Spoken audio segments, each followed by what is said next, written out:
Hello. So it's been some time since I posted and since I last talked to you guys, but I've been traveling a lot and I've been in Netherlands for the past 2.5 weeks, and before that I was still vacationing with my family. So there was not good time to film. I have a lot of videos coming up and I'm so excited because I've been doing these scripts and everything, and I'm so excited to share some things with you guys. Today's video is something that all of you know because it's like a series that I do here on my channel, and that is new releases for the next month.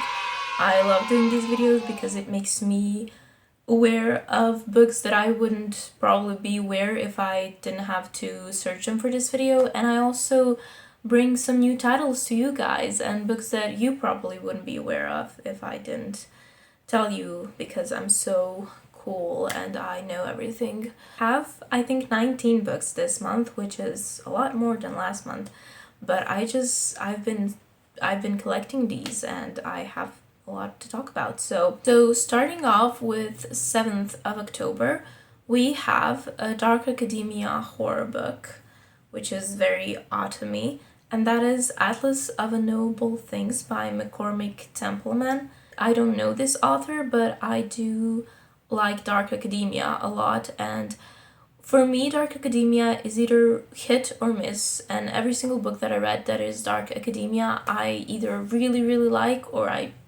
really don't care about. So this could go either way, but I feel like it could go to I like it. It says perfect for fans of 7.5 Deaths of Evelyn Hardcastle. High in the Rocky Mountains on a secluded campus sits Hildegard College, a celebrated institution known for its scientific innovations and its sprawling botanical gardens.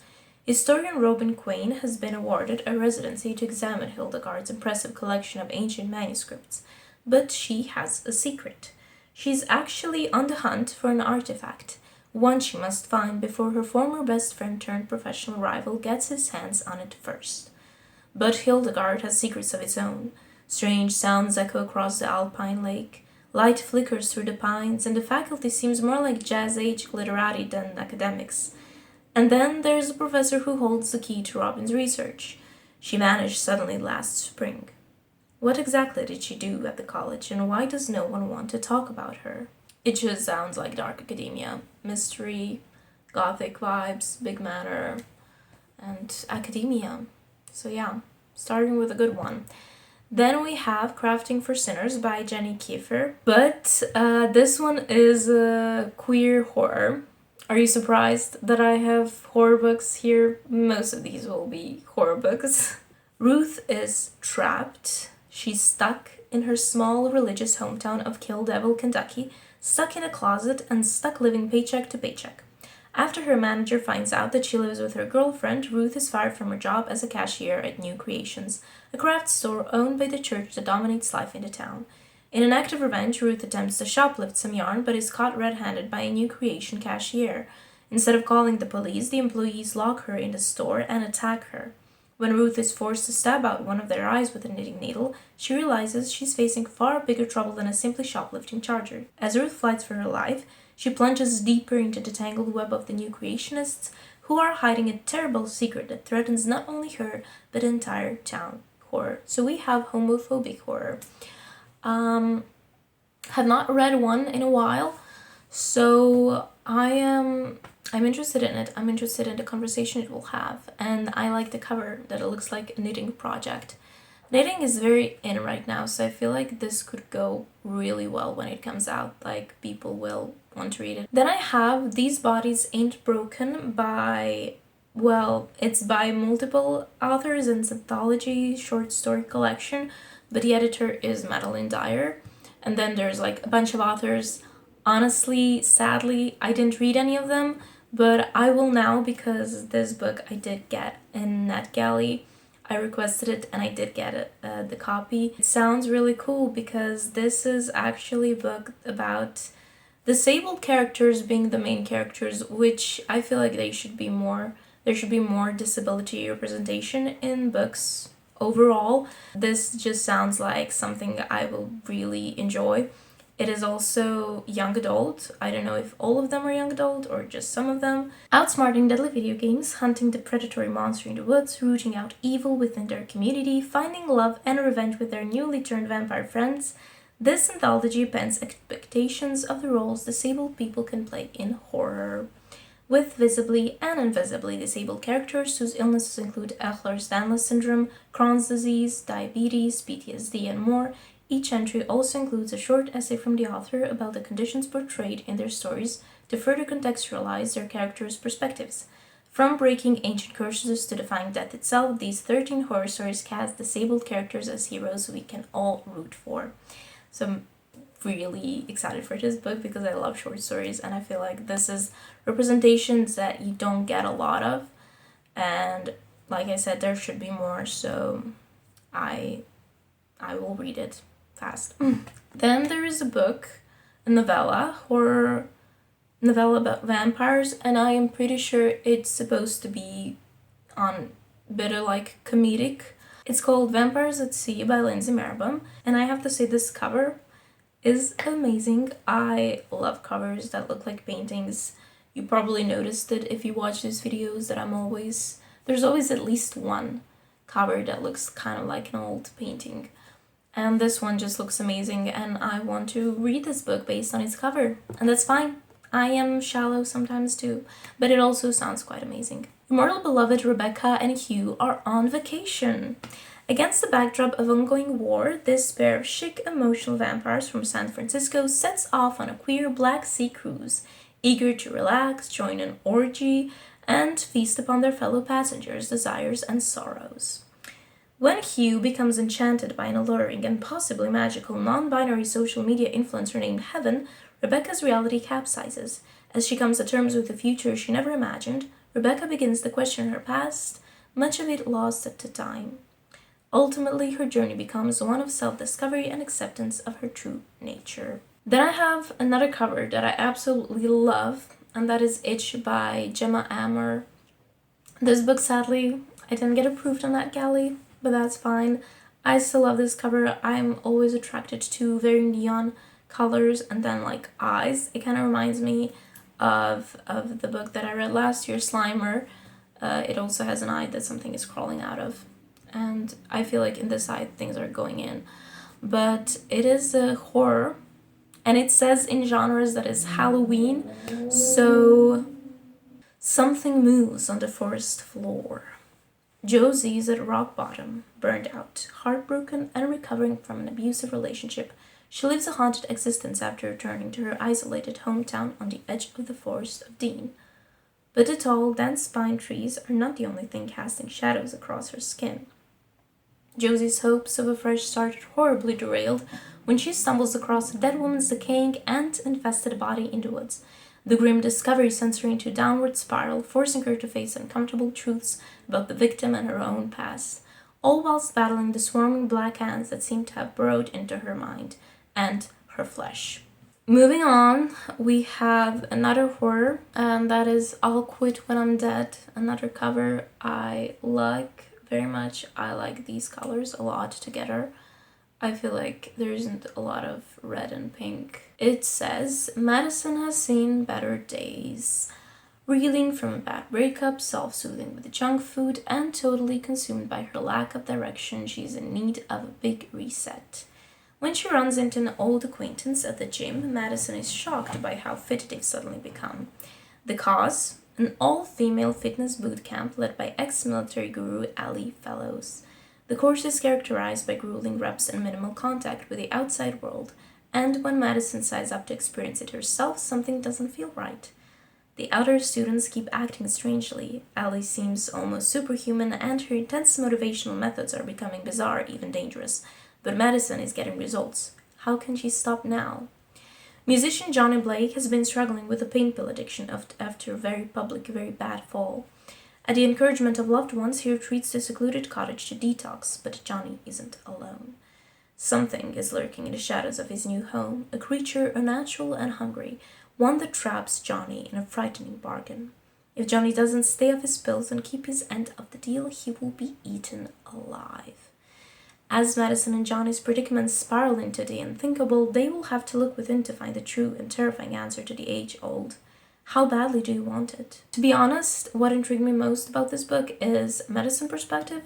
The Johnny is not the one that I'm interested that much in, but Madison, it kind of sounds like it could be conversation on beauty and consumerism, so I like that, and I really like when there's like a beauty horror, like horror about beauty industry.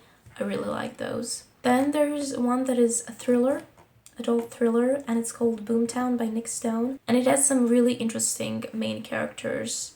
When the mayor's Charm Wilburn, a new daytime dancer, is missing for her shift at Boomtown, former headliner Micah Lyric Johnson suspects something more than a no-call, no-show. As Lyric's former headline partner in love, Felice Lucky Carruthers, also vanished under similar circumstances, Lyric decides she's going to find them. Delving deeper into Charm and Lucky's disappearances, Lyric uncovers a tangled web of deceit, privilege, and power. The line between friend and foe blurs, forcing Lyric to confront the question, is fighting for these women worth the threat to her own life? I love how all of these synopsises end with a question. And also the next one has the most adorable cover ever. It's the most adorable horror-y cover I've ever seen. It's called The Scald Crow by Grace Daly. Another one that I requested on NetGalley. So please, if whoever published this book and or the author is watching this video, please give me like, send me the book. Please don't decline my request because I really want to read this book. It just looks so good and it sounds amazing as well. Bridget. That's Irish breach, not bridge it, though it's not like she'd correct you. Has had a rough go of it.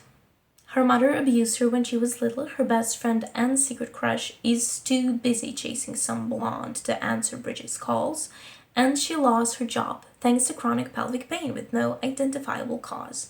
As a self-doubting disabled adult, she's certain that everything that has happened to her is her fault.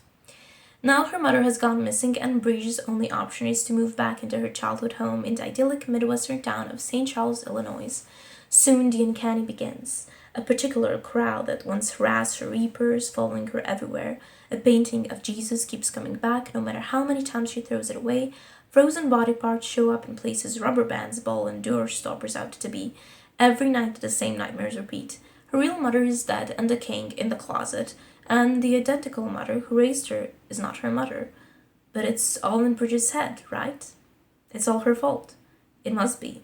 What other explanation could there be? After all, since when can a sick woman be trusted? It really reminds me of All's Well, because All Well also has a character with chronic pain. It's not like, it's like hip pain, but it's like it's close to pelvic. But I mean, that's my favorite book of all time, so I really want to read this one. So please, if anyone's watching, please give me the copy of the book, send me the copy of the book so I can read it. And then one that I will be reading pretty soon, because I do have a copy of this one, is The Film You're About to See by Haley Newlin. And this one is a short horror novella. Doesn't really have any synopsis on Goodreads, so I found it on NetGalley. It's 1959 in a rural Indiana town, and the local drive-in is hosting their first ever Dusk Till Dawn Spooktacular. And they've got a perceptive surprise in store for the audience, complete with vomit bags, nurses on staff, and a hearse parked just beneath the monsters on screen.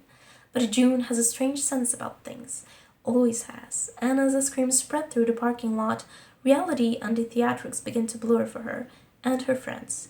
Is it just a gimmick, or is something lurking amongst the moviegoers? So the next one I have is by Caitlin Starling. At the beginning of this year, I had Starving Saints by her on this list, and I just got my copy of that book.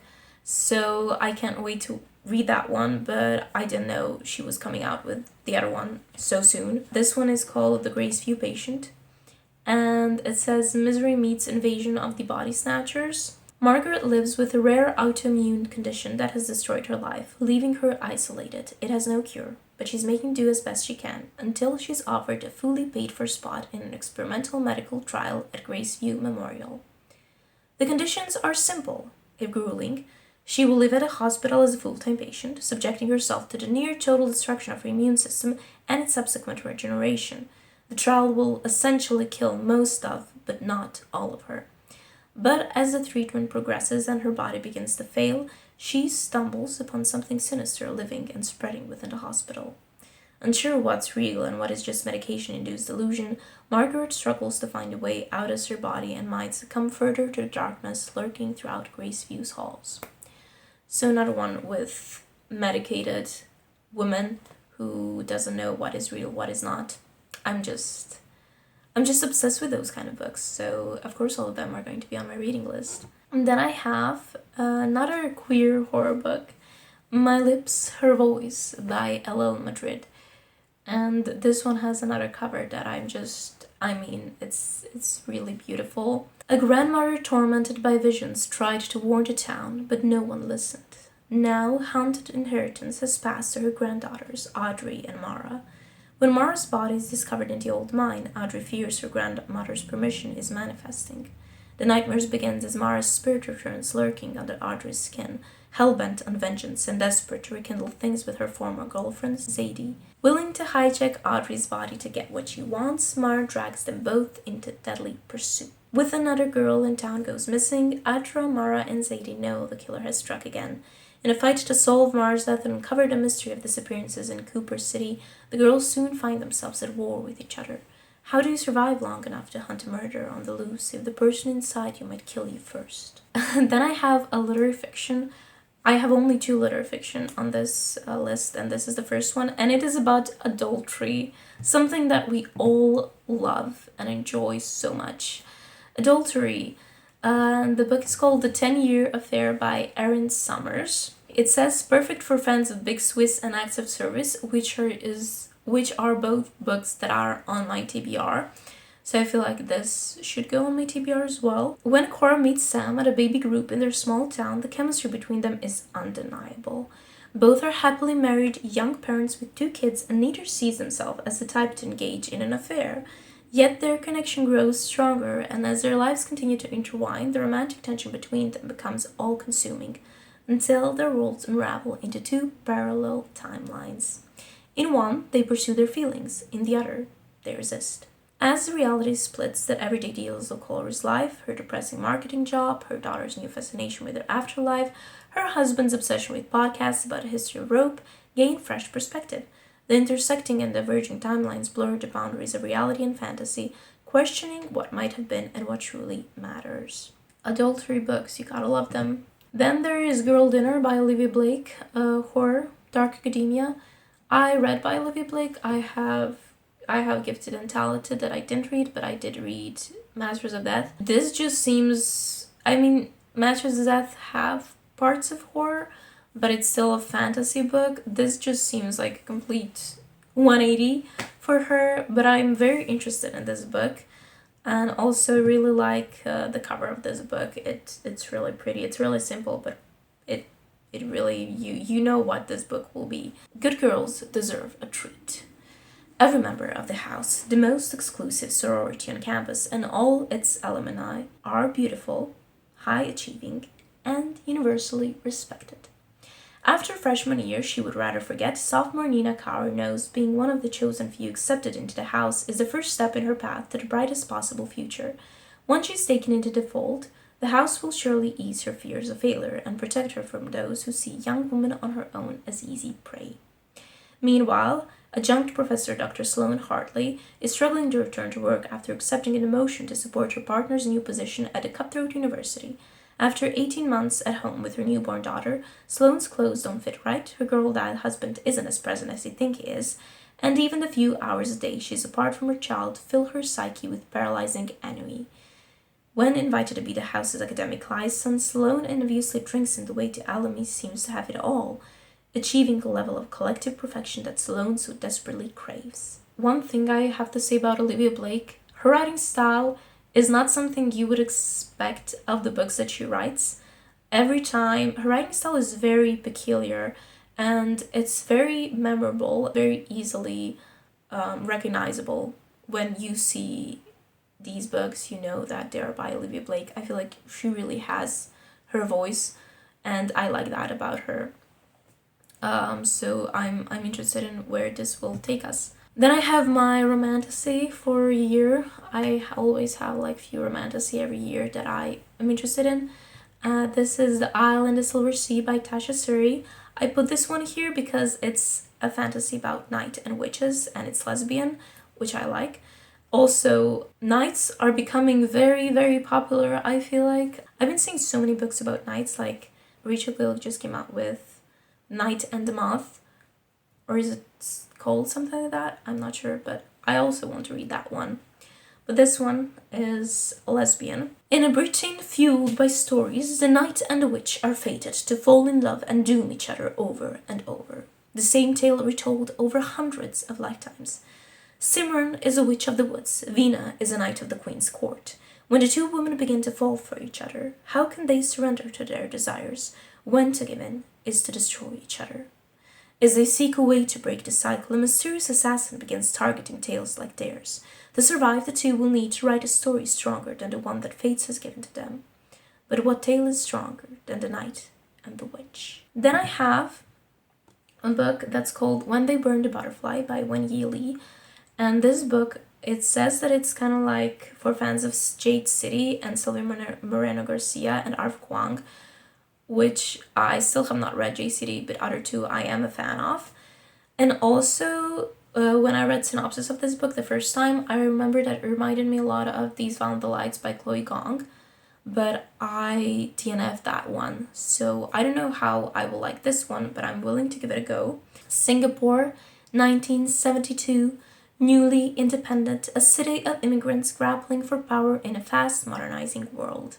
Here, gangsters are the last conduits of the gods their ancestors brought with them, and the back alleys where they flight are the last place where magic has not been assimilated and legislated away. Loner schoolgirl Adeline Seo has never needed more company than the flame she can summon at her fingertips. But when her mother dies in a house fire with a butterfly seared under her skin and Adeline hunts down a girl she saw in a back alley bar fight, a girl with a butterfly tattoo, she discovers she's far from alone. Ang Tian is a red butterfly, one of a gang of girls who come from nothing, sworn to a fire goddess and empowered to wreak vengeance on the man that abused and underestimated them. Adeline's mother led a double life as their elusive patron, Madame Butterfly. Now that she's dead, Adeline's bloodline is the sole thing sustaining the goddess.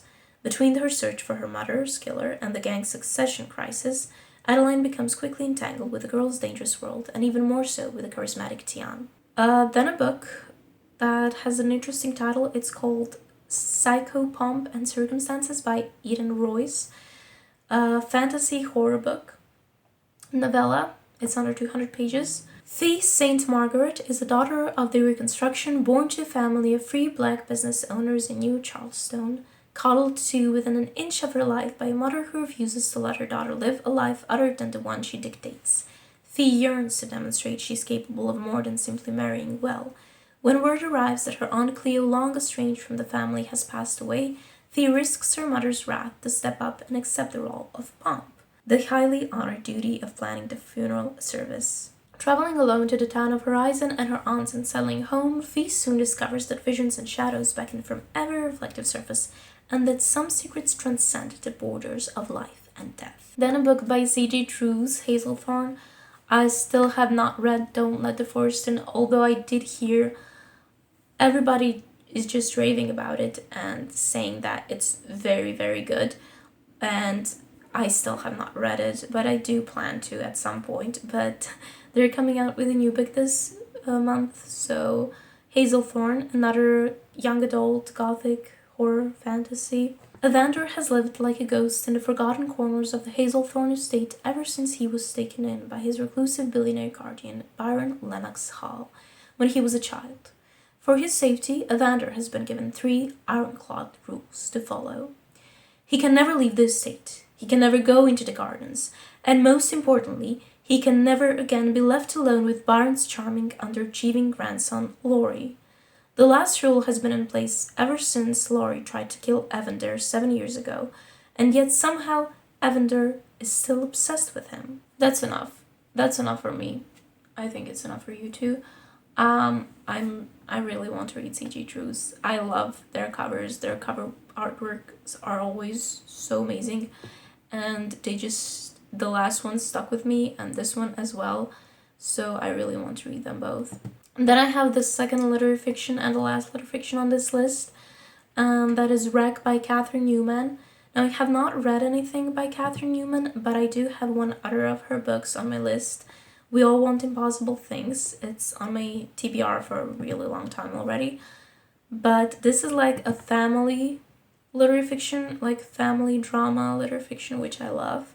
And also the cover is so simple, and yet I really, really am enjoying it. It's like a picture of a house. I love it. I think it looks really good. If you loved Rocky and her family on vacation on Cape Cod, wait until you join them at home 2 years later. And if this is your first meeting with this crew, get ready to laugh and cry and relate. Rocky, still anxious, nostalgic, and funny, is living in Western Massachusetts with her husband, Nick, and their daughter, Villa, who's back home after college. Their son, Jamie, has taken a new job in New York, and Mort, Rocky's widowed father, has moved in. It all couldn't be more ridiculously normal, until Rocky finds herself obsessed with a local accident that only tangentially affects them, and with a medical condition that she hopes won't affect them at all. And the last one that I have on this list for today is Heap, Earth Upon It by Chloe Michelle Howarth.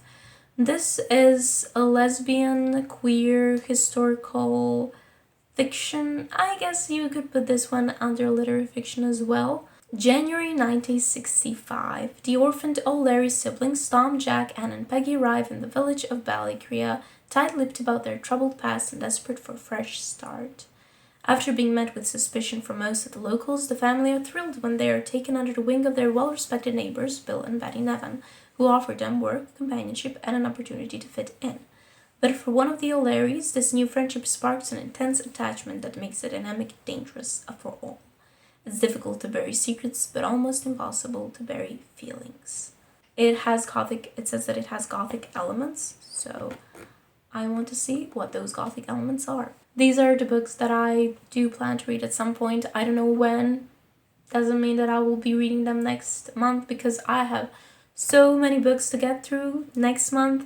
I just got this big shipment of the books that I ordered like 4 months ago, so I have to read them now. Because there's a lot of new books that I have, and I don't have that much shelf space for new ones. So I have to read these ones first, but I do hope to get to these at some point. Some of them very fast, some of them not so fast. But anyway, I will stop rambling now. Thank you for watching this video. I hope you've seen a book that you like to read, and I'll talk to you soon, I hope, very much, in the next video. Bye!